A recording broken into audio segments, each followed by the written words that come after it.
that Saturday, I we had Logan's birthday party on Saturday. Thanks for coming, Chuck. I appreciate it. Um,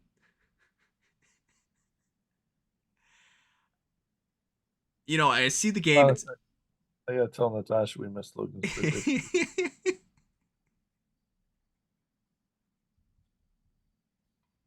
Hey, we missed Logan's birthday party. He gets one high in the air. Left field. This one's got a chance. And let's go on a cowhide. Joyride. Sound the horn. The RailCats clear the yard. Hello, RailCats fans, and welcome back to 219 Cats podcast. He's Chuck Plerick. I'm Kyle Savedich. And before we get into the RailCats, I I know we had a lot going on in Northwest Indiana last week before, whatever how long it is now. Chuck was one of the people that was affected by not having power for multiple days. Uh, I, the privileged type, did not have to worry about not having power. But my thoughts go out to people that were dealing with this and the efforts of the cleanup crew and the crew putting the power back together, spending time away from their family, working long, extensive hours to try to get what is the worst power outage in Northwest Indiana history, according to NIPSCO. Probably the last time you had a power outage like that. Electricity wasn't even invented at that point. So we'll go. I just wanted before that that is always on our minds. That's something that's really affected every single one of us in one way or the other. If that's meaning the storm's coming through and I have 60 people in a building going, okay, what do I need to do with all these people?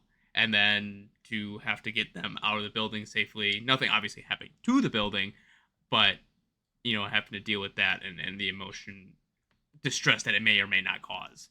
Um, Yeah, so Chuck, you're back with power. it's been a It, tough couple weeks. Uh,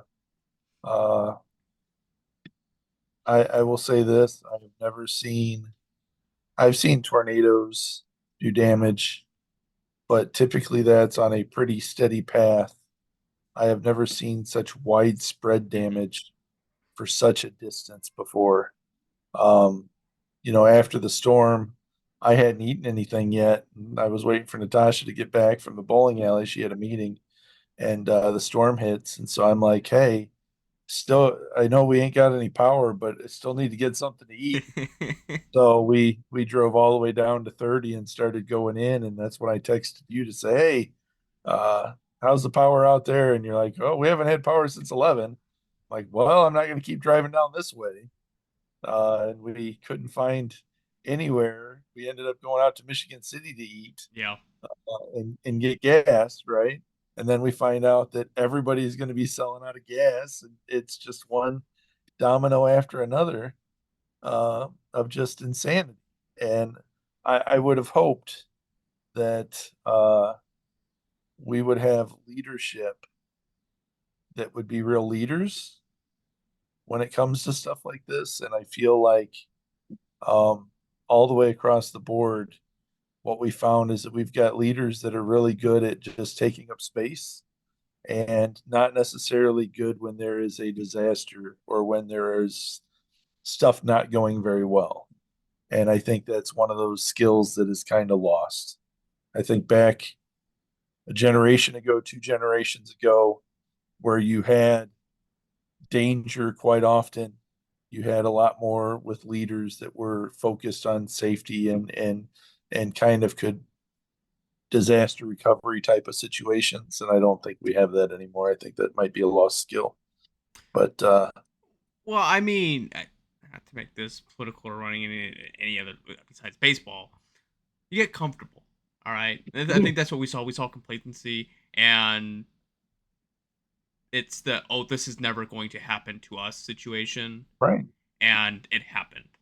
Yep. So from this, maybe people are going to be more proactive than reactive in this situation. So that's what you can hope out of these kind of scenarios. Yes, I know a couple lives were lost, a couple, a handful of injuries, that kind of stuff. But that's something that hopefully people in those seats will learn a lesson, so that way we can try to prevent as much as possible, because the tornado alley has shifted to covering most of Indiana. So Yep. It's here, but it's not this Oklahoma way down the. It's over this way, and it is shown that way as well. Um, Yeah.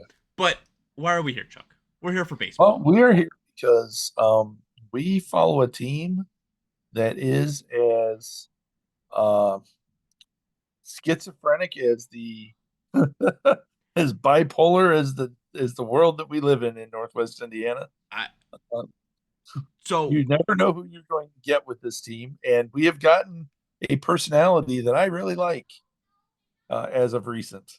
yeah. So going back to the Cleburne week, okay.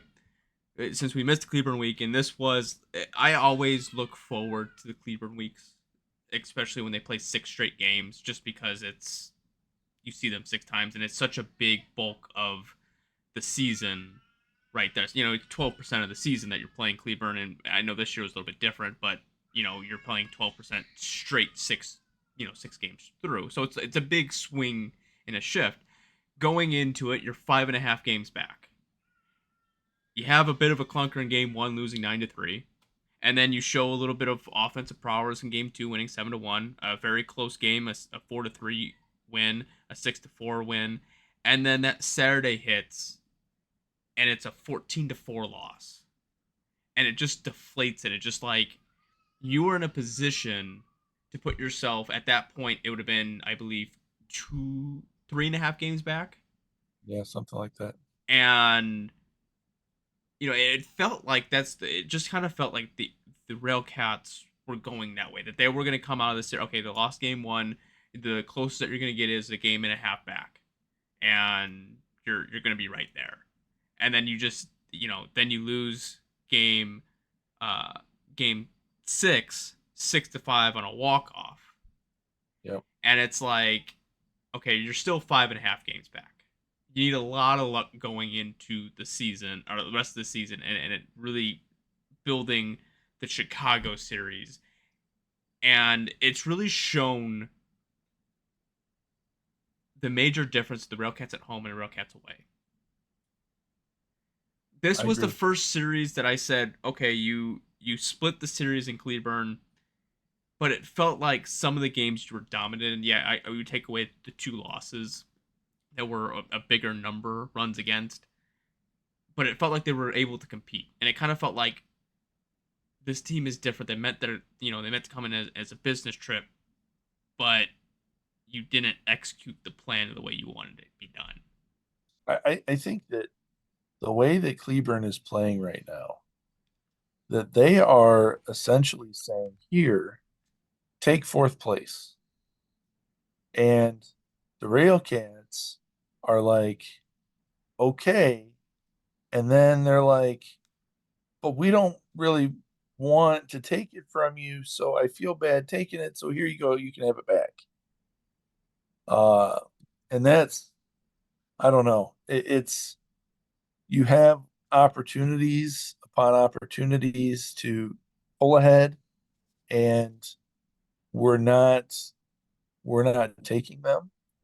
And then all of a sudden we'll see some light. Couple of games where Cleburne was down, or I mean up, and they were going to win a game, and we were playing Chicago, and we're like, okay, we have to win to stay, where we're at, and then all of a sudden we lose, and then you look back and you see, oh, Cleburne lost too. It's like Cleburne's given us plenty of opportunities to come ahead or to even up, and we have just time after time shot ourselves in the foot.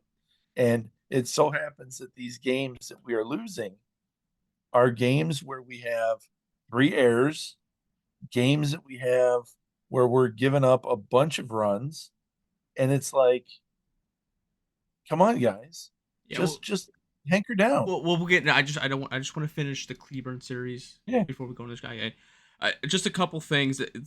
This was funny to me. So on the second game, uh, Caleb McNeely was last out in the fourth.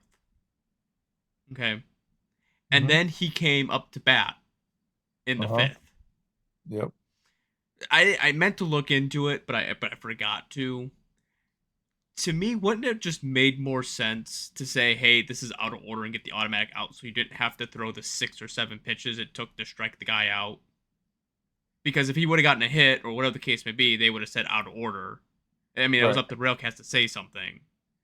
But wouldn't you think that pitching being so valuable and you don't want to burn through arms? Yeah, I heard something like that, and I think that I don't know what the catch is, what has to be done for it to count, but I think it might be one of those things where they actually have to do the batting in order for you to appeal it.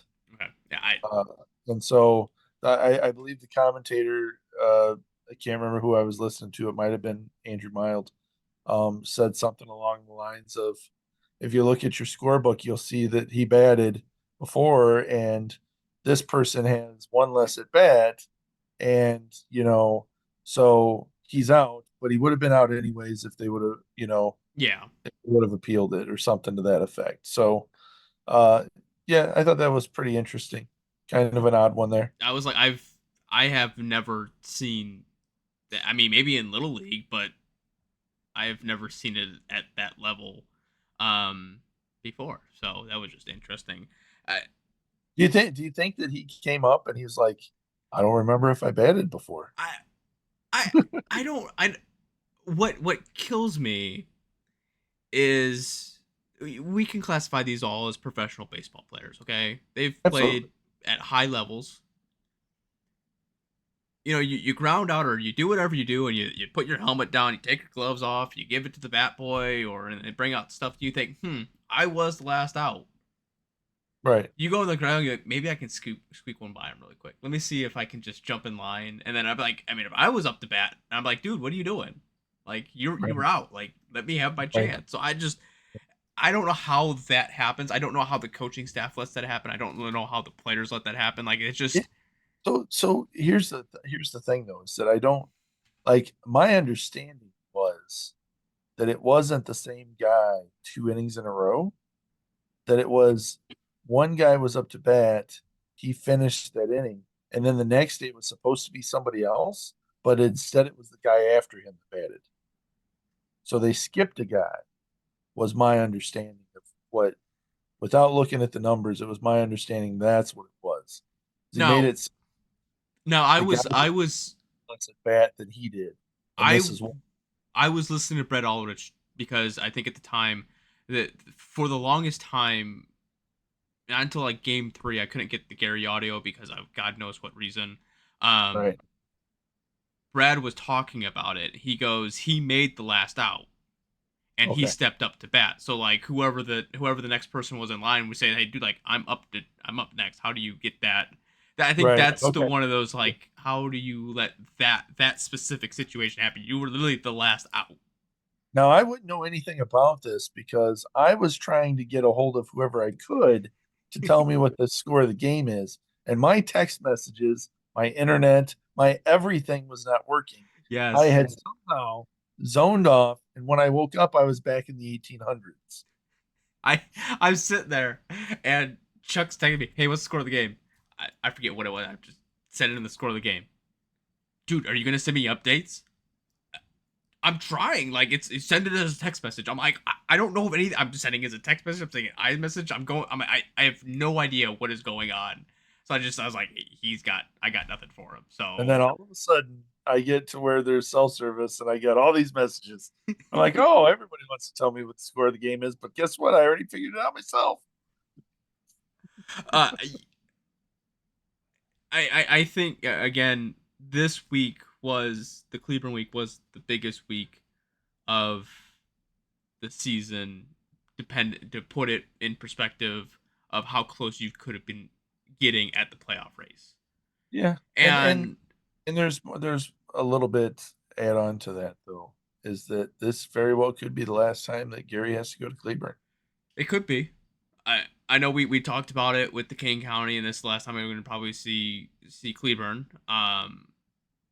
I've kind of seen it as a I don't know if a lot of people see it this way, but I've always seen it kind of as a rivalry just because the amount of games you play so close. Because typically towards the end of the games they get more chippy. I've seen this as a rivalry, uh, as a true rivalry.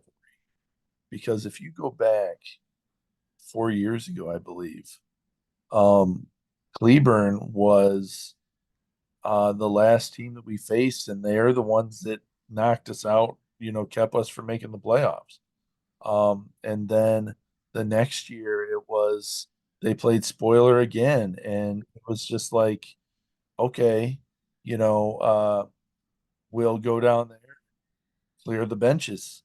I mean, it gets. I know that we cleared the benches a couple of times up here in the Yeah. past couple of years. So, yeah, it's us facing Cleburne is definitely um one of those rivalries that uh I've always looked forward to.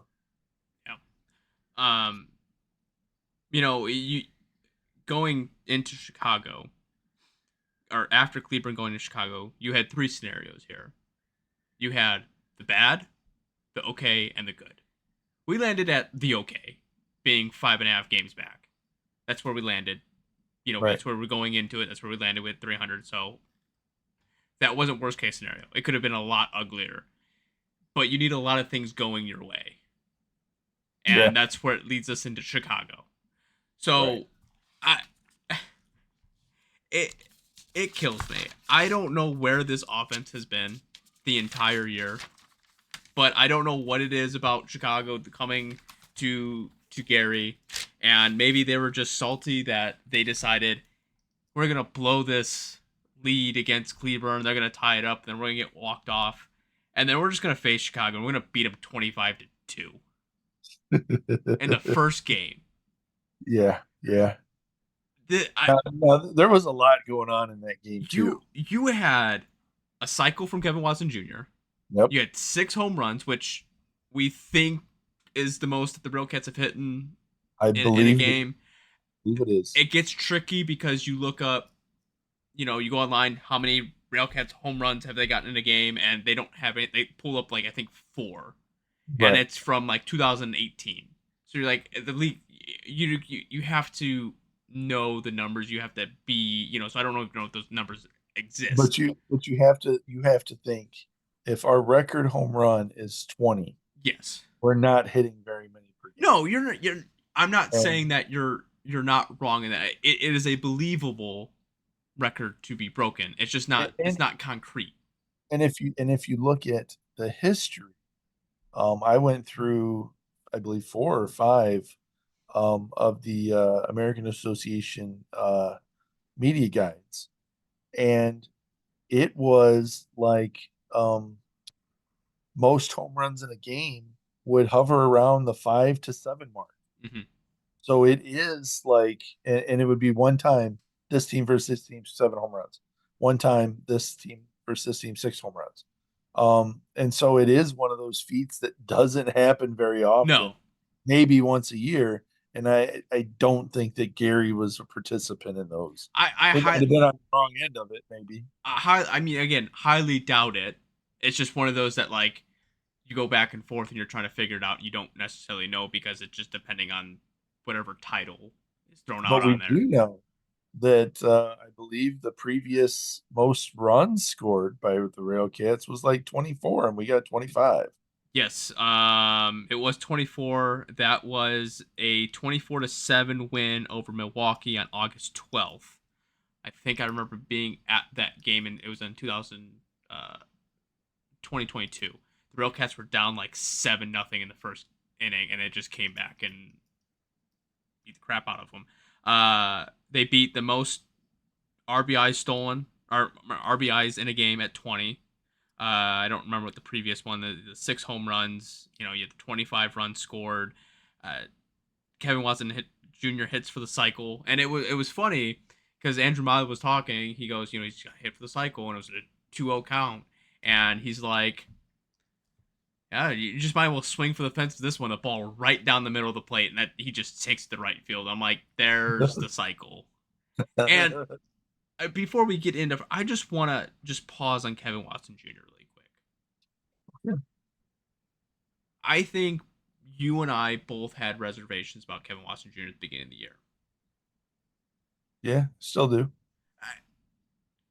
yes, defensively, I still think it's a little bit there, but what he has been able to show in the past couple weeks, the offense has really improved. He's been that left-handed bat that I think the RailCats needed. Not necessarily all for power, but he's been a lot better in hitting situations and has been another key uh, piece of the engine that made has the RailCats scoring runs more often than not in the past 2 weeks than it has been the entire first 80% of the season. It would have been nice Right. to know sooner that that was going to happen.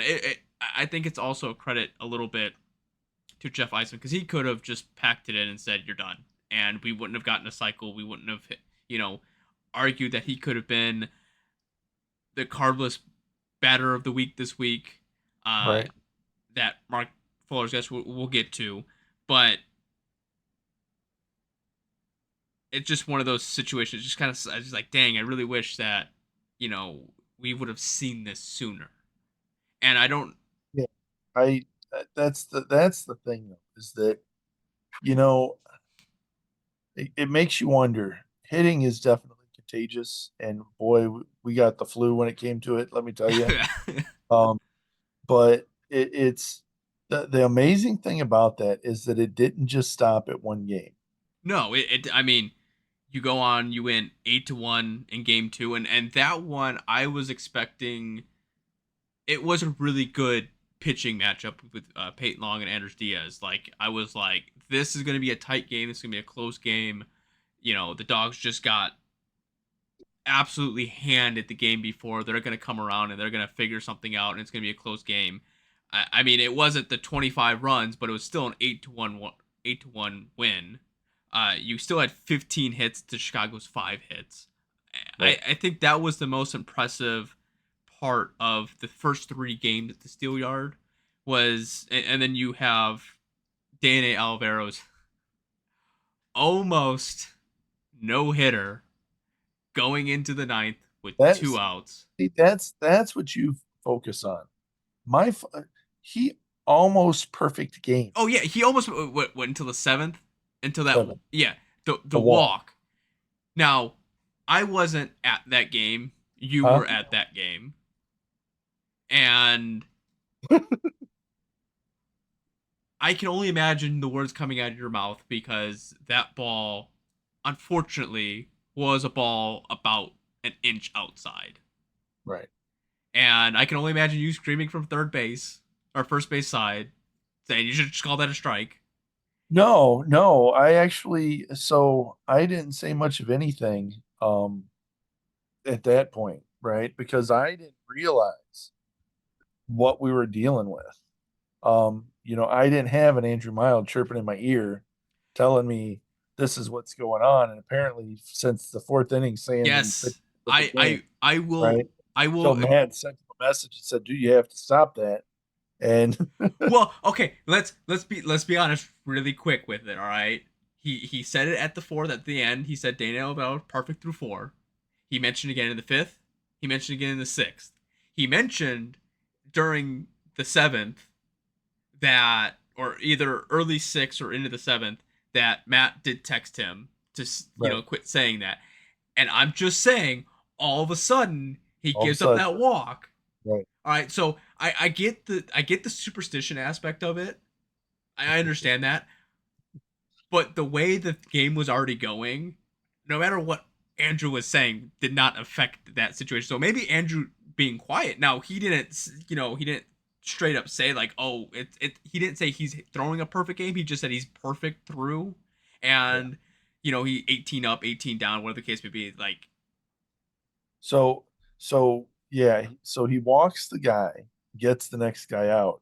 I go on my phone and I look and I see that every batter has batted 2 times except for the top of the order. mhm. Number one and number two have gotten 3 at bats. Number three has gotten 2 at bats because of the walk, and then the next guy has the 3 at bats. And I'm like, oh, he was facing the minimum Yes, over that, and I was like, oh man. So I'm hoping that one, I hope Owen's listening to this. I did say in the sixth inning, Owen, he gets another inning like this, you need to be purchasing him a steak dinner.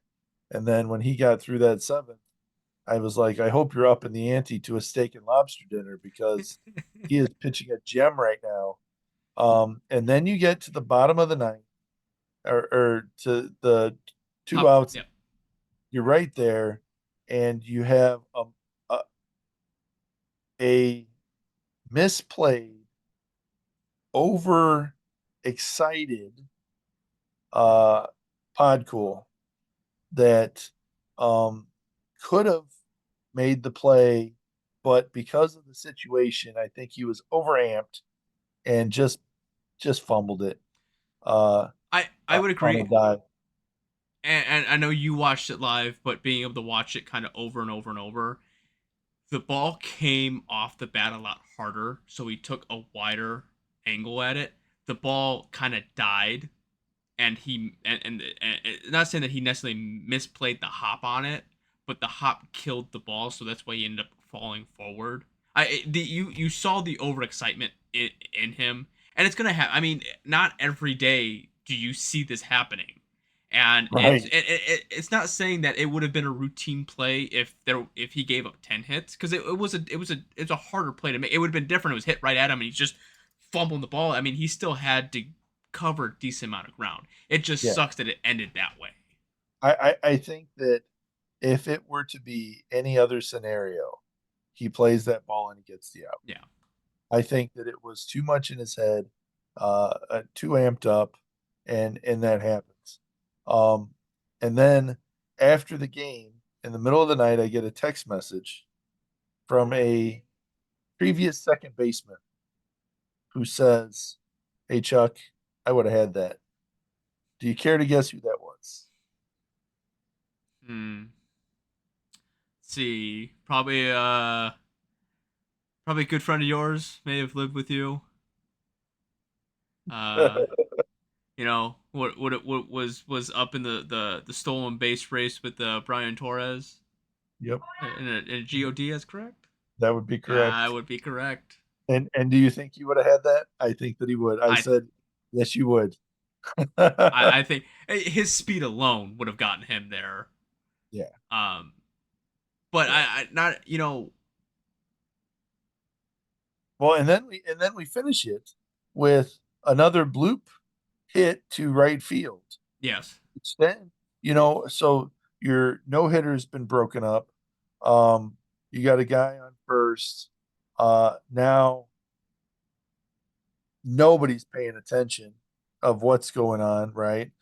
You've got Swazi that's like, dude, pay attention to the game because we've got like nobody covering where they're supposed to. Everybody's and uh, not realizing we still have a game to win yes, here, and we haven't blown the game, right? This is still a really good outcome.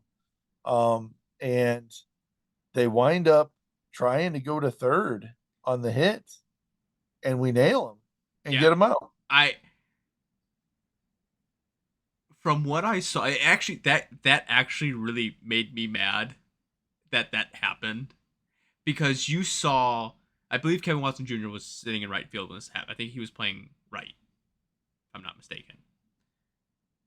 And I forget who the runner was, but you saw him turn and grin like he's not gonna get me. We're gonna score a run off of this. And I was Right. like, this is some you can't be doing that. That's like, just being the fan aspect of it. And then he gets done, and I was like, that serves you fucking right for doing that crap. And I was also riding the wave of emotion and the disappointment. And so it was fun. So let me bring you back to that game really quick. Um Unfortunately I wasn't able to go to the game because just during the week with the kid, with the baby, it's trying hard to figure with dinner and all the other stuff. Anyways, my golf guy was like, "Hey, on Wednesday, a girl down the street's having a recital. Our neighbor's having a recital at the game. Do you have any tickets?" I said, "Here, I give you 5 tickets." What this man is known for is golfing and cream sodas. Okay, So when I walk into work the next day and I look in my bin and I have a cream soda sitting in my bin, he understood the situation. He understood that he saw history at that point. He was Yes. telling me, he goes, we're sitting at the game. I think it was like fifth inning was over, and everyone else, part of the recital, kind of left, and there was no one else there. And his wife turned to him and says, "Okay, hey, let's get going." And he goes, "Honey, you don't understand what's going on right now. The Railcats haven't given up a hit or a base runner. We have to see this through." So it was just one of those that, again, it sucks that I'd give up my tickets for that game, but knowing that someone else that normally doesn't ever go to the games got to go to the game and experience something like that just makes it a little bit sweeter for me. I think that so after the game I went over to Danny and I said, "Hey, I had him sign my ball that I got from the game." And I said, "Dude, fantastic game. And I am so proud of you, man." He Uh, kept it together. You could tell every time he went out there, he's hopping to the line. He's like ready to go. Uh, some of those innings were just long yep. from the other side. And I'm sitting there thinking, is he going to be ready to come back out again? And the guy, I think it was like 121 pitches. And just, man, that's a game that you could have a crap season, but when you have a game like that, man, it's like, wow, Yeah. and good for him. Good for him. By the way, you can buy Danny Olivero t-shirts at OnDeckTees.com. Uh, remember, a little bit of that money goes to Danny. Yes.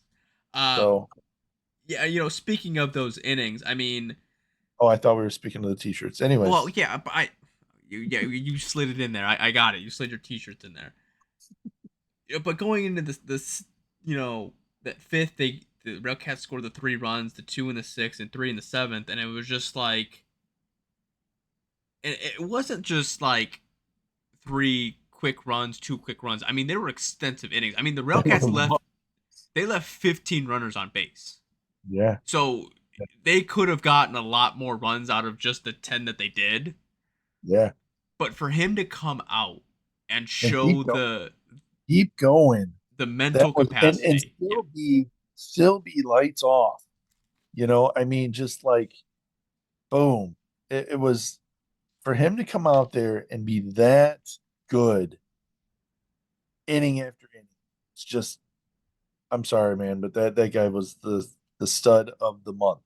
Not just the yeah, stud of the week. He should have been the stud of the month. and it did get him pitcher of the week, the Cardinals pitcher of the week, with the no runs given up, just the 2 hits, 8 strikeouts, 1 walk, and in a quick game shutout. Like, that should get you there in general. Faced 29 batters. Yep.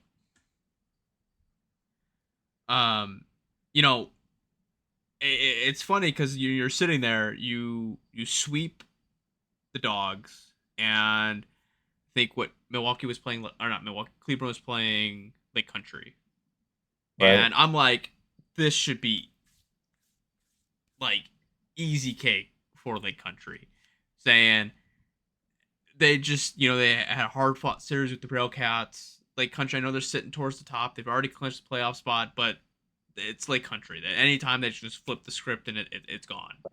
Right. And Cleveland goes in there and wins 2 of 3, and so you're sitting from 5.5. You win, you sweep, and you're only sitting at 4.5 games back. And you're Right. like, brother, give us a break. Like, we just got, we just get done shellacking the Dogs 25-2, and we're still sitting at 4.5. We just Yep. had Peyton Long pitch another great game. They score 8 runs, and then that third game, you have the complete game Lights out. shutout, lights out, and you look and you're like, great. We went from 5.5, now we're down to 4.5 because Right. Lake Country decided to lose a game, and it was just infuriating at that point. Like, guys, Yeah. you And could have done those something. games that they won. One of the one I was watching, they were like down, and all of a sudden they Yeah, pulled it out of nowhere, and I'm like, oh, they must have won because they saw the people. I'm just like, you sons of guns. Yeah. Um, So And then we go to Chicago. then we go to Chicago, and this is this is the part that I can, while we're kind of, just want to pull up um the home and away record, because this has been the biggest issue, is been away. And it's not saying that you go to Impact Field, you expect Chicago to score some runs, but the way that you completely have dominated them at the Steel Yard alone should give you like an opportunity. I mean, you hit 6 home runs in one game. You go to Impact Field, you should double that with no issues. Right. And just so right now the Railcats have a winning record at home. They're 20-19, but they're 16-31 on the road. Like, if that was a closer to a 500 record, that would, even 5 games better. Different story. A whole different story. But you go in, you lose 3-1 on Friday, and then that Saturday, we had Logan's birthday party on Saturday. Thanks for coming, Chuck. I appreciate it. I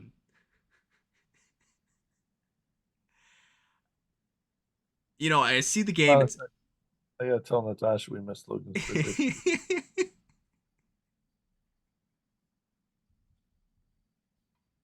Hey, we missed Logan's birthday party. Okay. I'm leaving this in. I'm just letting you know. Anyways, it was on my priority list of things to do, being that I was without power for a period of time, and all of this stuff. I'm just giving you a hard time. There is no excuse. Anyways, she said, "Oh damn it, I am so sorry." It's all right. It's no problem. It's no issue. I have a story for that one later. But we're up 8-0, and I'm like, oh, in the bag, easy game. Get home, do some other stuff, and then I look at the score and it's 19-11. I'm like, what? I know the Railcats won, but it's just like, what in the world happened in that game? Yeah. And then where I think that one of those innings we had 6 runs and they had 6 runs. Let me pull up my little cheat sheet here, because I like having a little cheat sheet. I think it was like the 3rd or 4th inning. It was 6-6. Yes. The Railcats had a 8-0 lead going into the bottom of the second, and then it was 8-1 going into the third. The Railcats scored 6 to make it 14-1, and then Chicago scored 6 more on that. So just like, okay, what happened? And right. And, you look at you have Dominic Cancelleri go up there, and he has been given good innings, but it always seems like he would fit in the pitching staff perfect last year, because he always has that like one really bad inning. Yeah. And that's kind of how it kind of came itself out. And then on Sunday, Chuck, you could probably speak a little bit more than I did. I was at work. But I looked at the score at one point. The Dogs were up by quite a bit, and I'm like, great, wonderful. And then I get home from work, I look at my phone, I look at the score, and I'm like, oh, the score wasn't that bad. We didn't lose that bad. It was a close game. Then I saw it was an extra innings. I'm like, what are we doing? Yeah, so that game was interesting.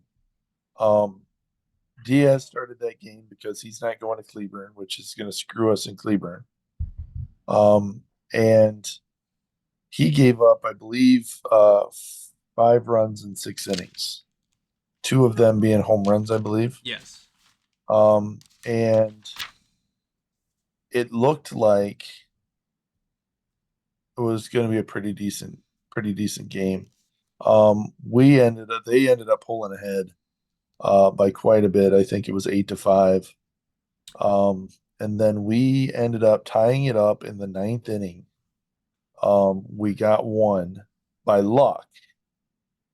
We got a run. And then the 10th inning, we not only did we hand them the game, but we wrapped it up in a nice little bow. We drove it 2.5 hours to their doorstep. We stood there with it, knocked, handed it to them, and then said, "Thank you very much for giving us the opportunity to give you this game." What do I mean by that? Once again, we have a runner on second base to start out the inning, and there is a hit to between shortstop and third base. And if the ball is in front of you, you do not run to third base. And yet, here he goes, running to third base and getting thrown out. The same play that we had a previous game where we were in extra innings and we just pissed it away. So that was like, okay, it was a Mark Flores hit. And so obviously Flores was safe at first base. Next batter winds up walking. So we have first and second with one out. Peralta ends up striking out. And then I believe the next guy ended up flying out. I could be wrong on that one, but I think it was a flyout. So yeah, we Johnny on the spot, Jacob Coates goes out there and, well, I don't think he recorded an out. He might have maybe one. No, he did not record an out. He did not. Yeah. Uh, Base hit, moves the runner from runner on first, runner on third. Next one, base hit down the line, knocks them in. They're celebrating. We're tucking our tail and walking home. I to the RailCats' efforts. Okay, at one point, I mean, you start the game off, Mark Flores and Nick Podkol back home runs. Yep. And then you give up the one run with a it was a ground out, I believe. Yeah, it was a It was ground an out. earned run. It was an earned, but they had to scrape that run out, but nonetheless, it's 2-1 going into the second. You don't score anything, and then they score 6 runs on you. Yep. Dawson Lane goes out there and he goes only 1 in a third inning. He gives up 2 hits, 7 runs, and he walks 5 batters. Like, Yep. that's something that you didn't need, and it happened. Yep. But for them to, score the 3 runs in the 4th, the 2 runs in the 7th, and then in the 9th, Corey Howe coming in through and tying the game up. Like, being down 7-2 so early on in the game and bringing yourself to a point to make it competitive. Well, and that one in that game, Peralta hit a laser beam to right field, to the point that Maben was playing right, and he had enough time to take a couple of steps back, but he had to leap to catch it. That thing was a rocket, and he ends up catching it. And Peralta stands there and takes his helmet off to the guy because it was a heck of a play. If he doesn't make that play, we score another run and the game's over with. So, I mean, we were an inch away, but you could kind of tell that we were going to wind up doing something stupid. And the crazy with the success the RailCats had all week. You can play the what if game on this one, right? But Jacob Coates pitched in only 1 game. Yep. You always talk about pitchers needing some innings, right? Right. Where I know that we don't necessarily want to put Jacob Coates in a non-save situation, but wouldn't you want him to get a couple pitches in there just in case you needed him on Sunday? I would think that you would want to put him in there just to get him some innings every 2 or 3. Well, I'd say 3 or 4 games, to be honest with you. Even if you're in a losing situation or something like that, just to get him out there. Because you do run the risk of him just not. Well, but that's what I'm saying is like, you again, he isn't. He has proven that he is not the type of pitcher to put in a situation where you need to extend an inning. That's not what he's there for. Right. You can put him in a maybe a potentially 2-inning save situation. We have done that before. But you can't put him in a non-save situation where the runs against do still matter. Right. I think all of the extra inning losses the RailCats have had, you can put in Jacob Coates' loss column because he's been that pitcher. I I think there was one that was a Denson Hall. Uh, Okay, I'm not positive, but yeah, I get what you're saying. majority. Again, Yeah. it's memory phasey. I'm just saying of all the losses so far that have come towards Coates has been for set reason. Right. Um, right now you have the RailCats sitting 3.5 games back against Cleburne. The RailCats are going. It's crazy to say this, Chuck. RailCats are going on their final homestand. 9 games in a row 9 games in a row. and Uh, 4 games Starting it off with Sioux City. again. Sioux City, Sioux City which is again. Sioux Falls. yep, And then Lake Country. yep.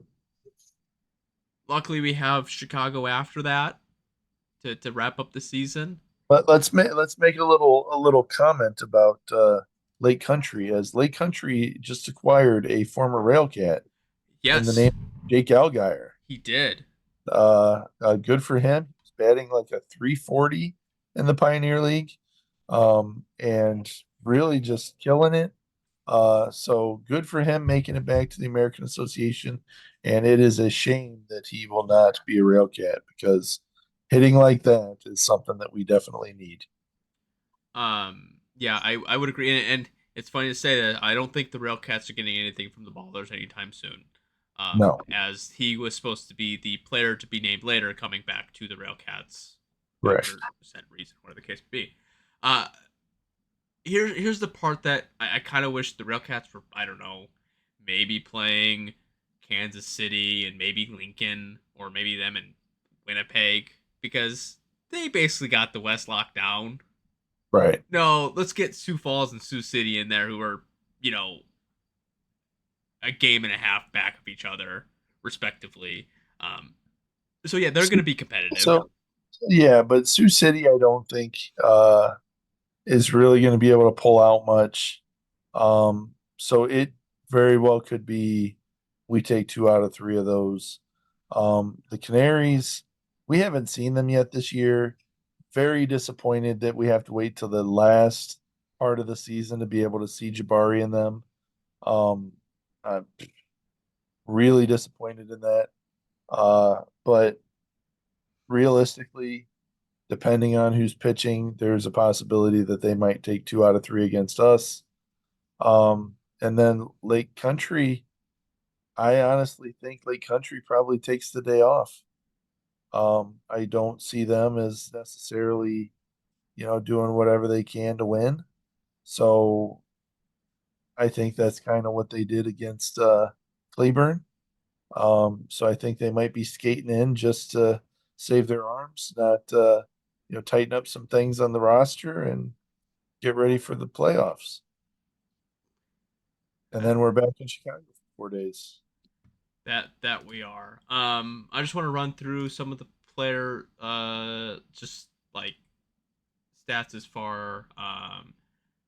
You had Mark Flores, who won the Cardless Batter of the Week. He went 15 for 30. He scored 9 runs, 12 RBIs, 2 walks, 6 strikeouts, 4 doubles, 4 home runs. He got hit by a pitch. You could argue, Corey Howell, who had 13 hits, 28 at bats, 11 runs, 15 RBIs. He had one double and then 4 home runs. You could argue Kevin Watson Jr., who went 15 for 29, 13 runs scored, 7 RBIs, walked 4 times, struck out 7, 2 doubles, 1 triple, home run, also hit for the cycle.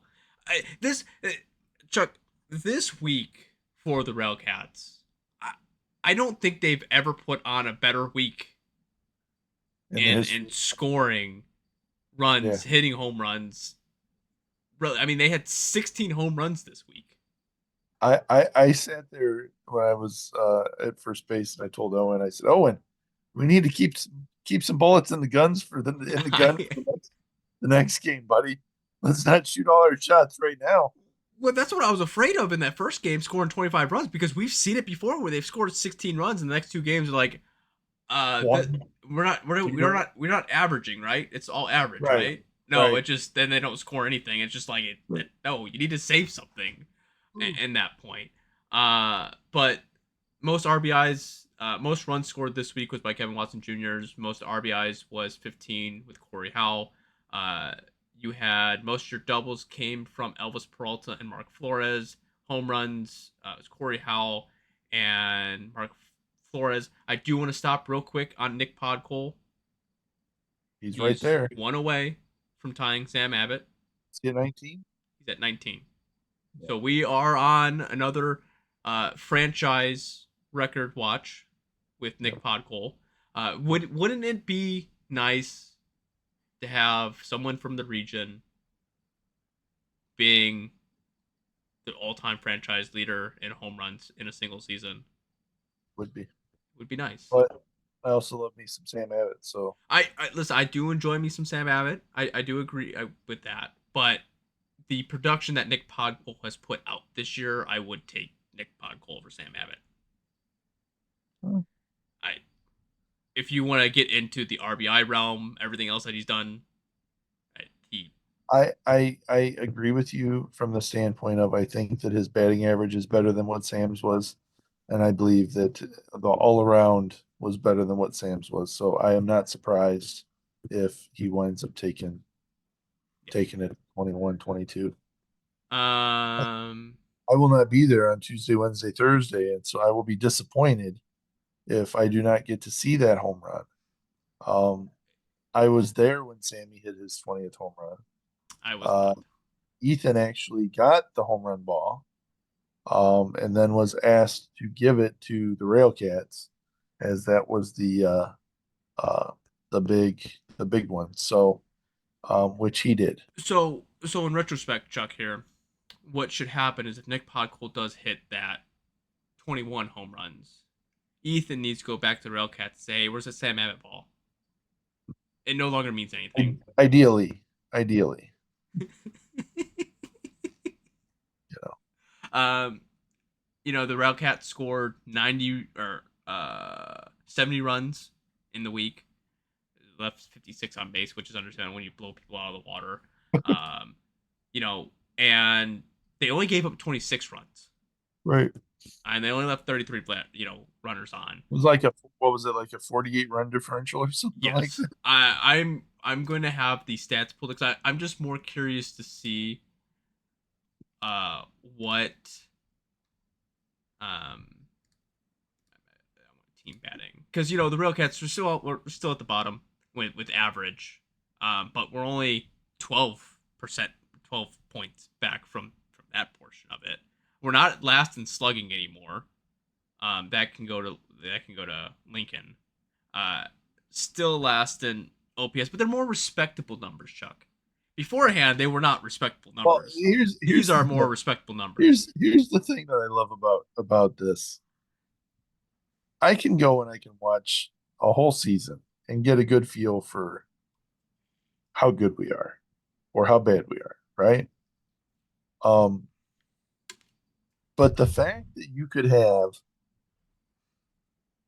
a good start to the season, have an awful middle that wipes out all your good start plus some, right? And then you could have 1 week that makes your numbers look good. It's insanity to me. I'm just saying, we're still, the RailCats are not in the driver's seat, unfortunately, for their playoff hopes. It's all Cleburne is in the driver's seat. The RailCats just need to continue to win games, and hopefully Cleburne loses those games. And if RailCats do lose, hopefully Cleburne loses at the same time. Right.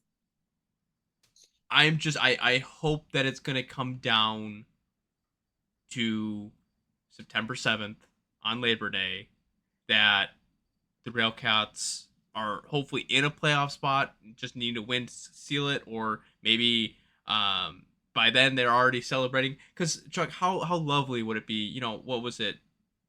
Last year before, Dogs came into town. I mentioned that to Stu because Stu said to me after the first game, the second game, he goes, 25, really? could you guys let it up a little bit? And then the next game, he's like, really? 2 in a row? Like, come on, guys. And I said, Stu, we're just making up for that time that you guys came out of that dugout right in front of me, right in front of my seats, and celebrated clinching a playoff spot right here on this field, right in front of my seats. We're just making up for that, Stu. I don't forget those things. Well, I mean, I even argue that. Like, okay, this isn't high school baseball. This isn't little league, right? Right. Some of these players care about their stats.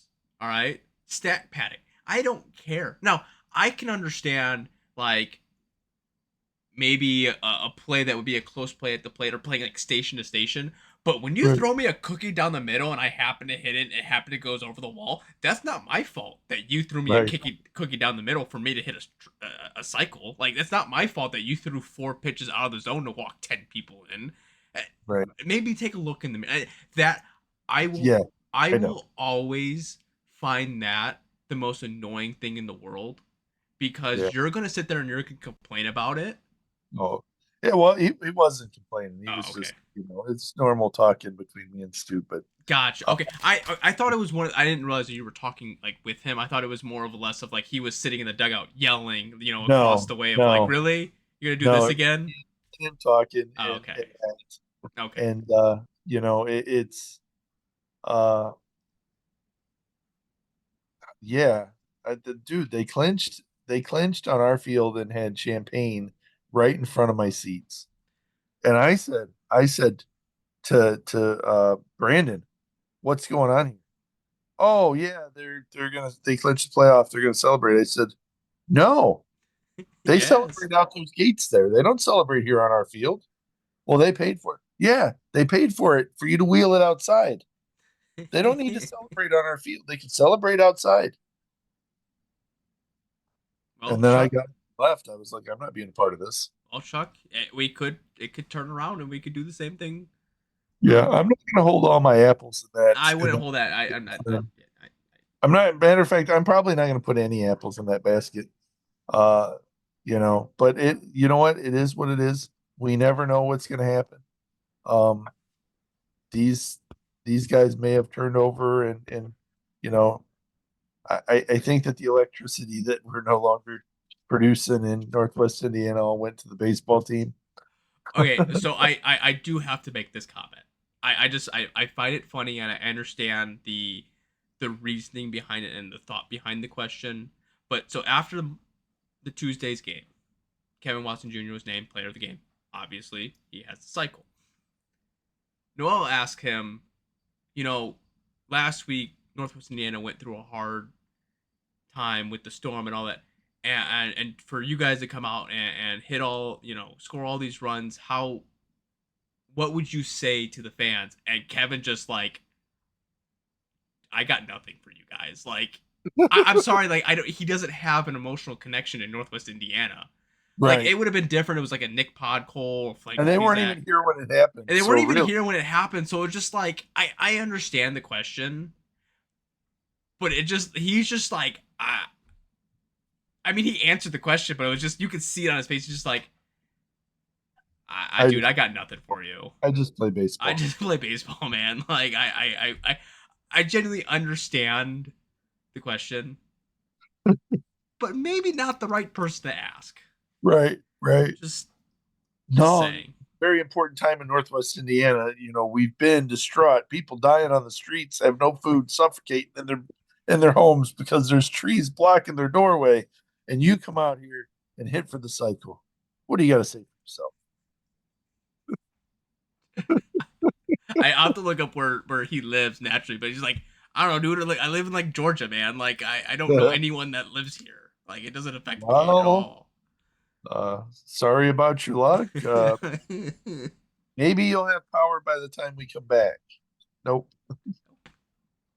So I guess another thing to note in that game. So you had Altair take the mound. yep, Okay, twice. twice. Well, former MLB batter. Okay.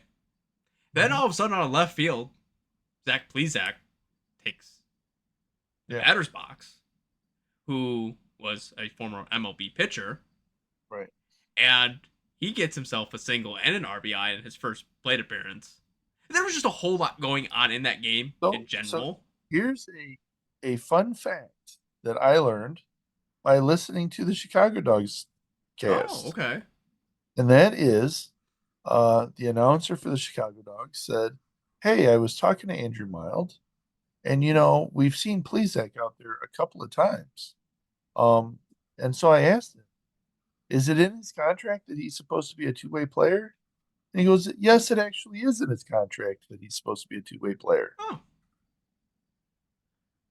I That he know. wanted to be a two-way player." I know Andrew has mentioned that Zach Plezak wants to go into um, a two-way player, but it's interesting that's in his contract because I was expecting Zach Plezak to pitch in that 25-2 win, but instead he takes the batter's box, and I'm like, Yeah. I get it. I get the And then game's way out of hand. Field made a play out there too, I believe. He made one play, and then one play that was just like, yeah, if you're a two-way player, you got to be a DH because I don't. I've seen some bad outfield. I've played some bad outfield.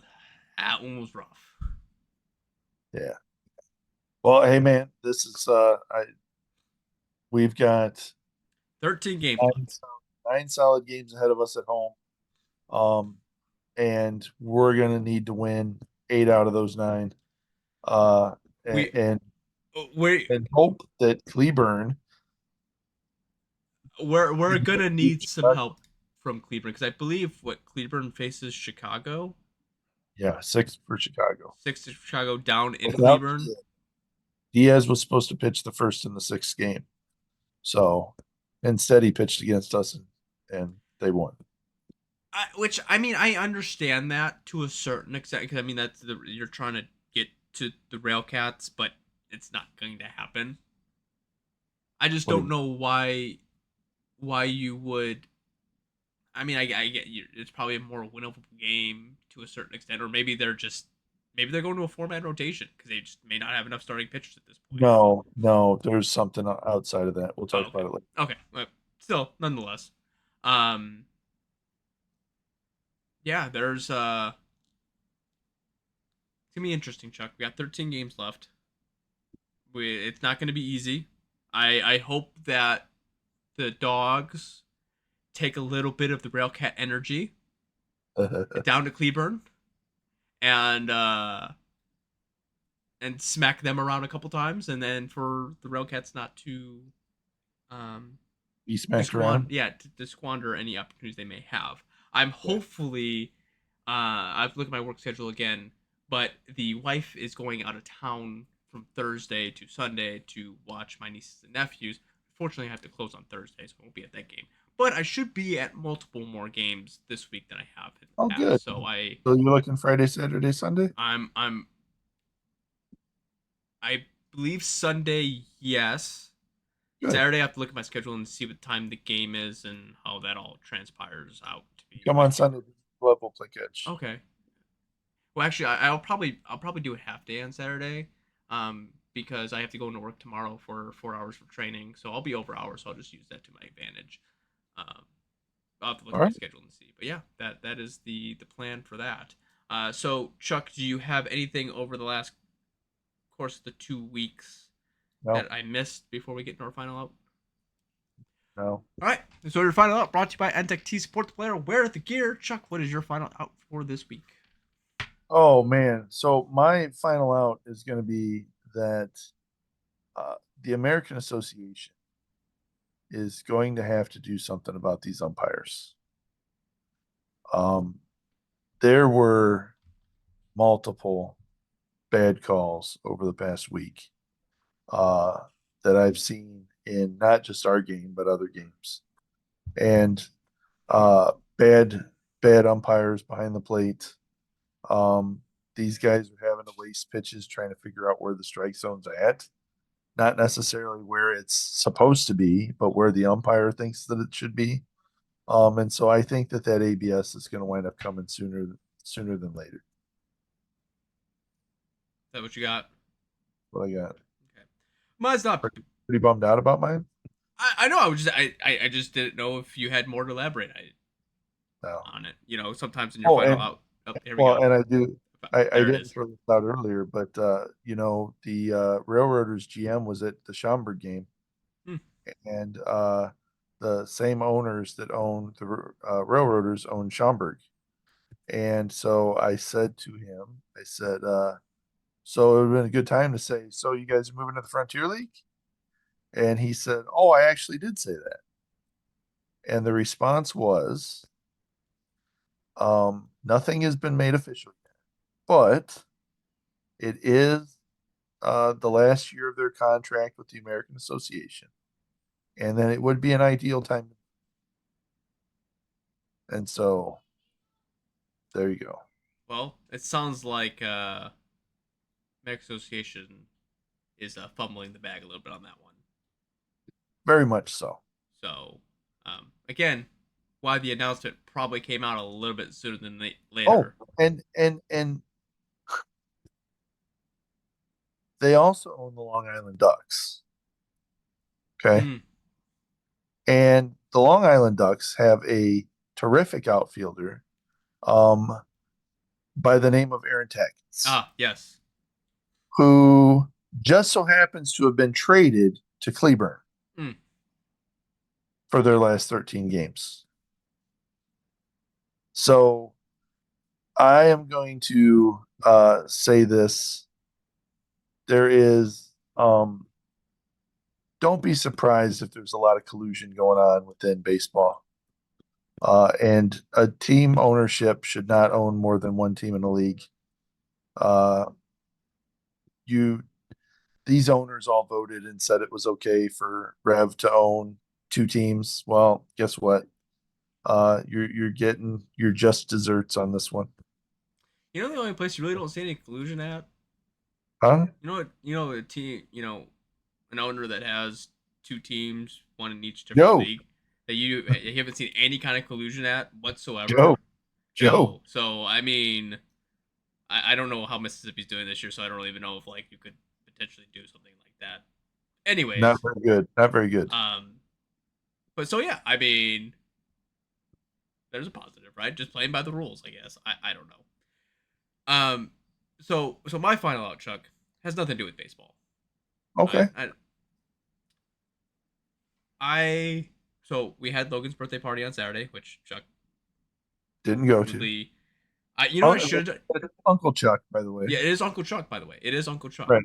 And what I should have done is we ordered 18 pizzas because we were expecting like 70 people to be there. Uh-huh. We had like 11 full pizzas left over. I should have dropped it off at your house. You should have. But I ended up I dropped it off at work because all the heathens. I walked into work yesterday. I gave them 11 pizzas. We were down to 6 boxes. I gave it to them at 4:00 in the afternoon, Chuck.